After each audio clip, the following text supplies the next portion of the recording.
Strangers are coming. They come to your house. They kill you all and say we're not guilty, not guilty. Where's your mind? Humanity cries. You think you are gods, but everyone dies. Don't swallow my soul, our souls. Yaşlığıma doyamadım.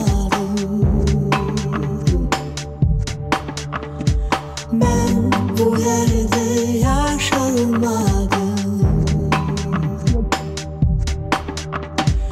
Yaşlığıma doyamadım.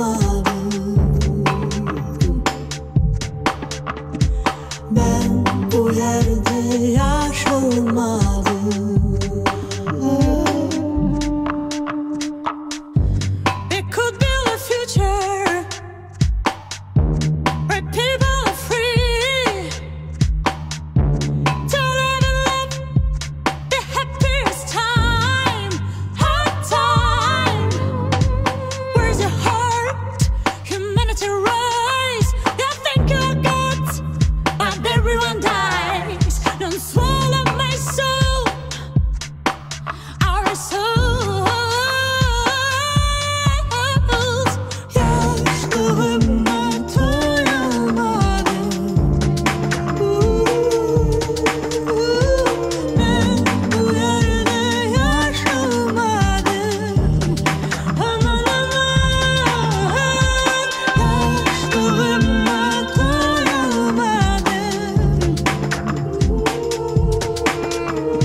Yaşlığıma doyamadım.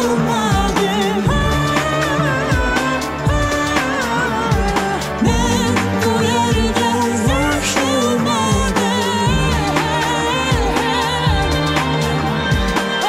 Yaşlığıma doyamadım.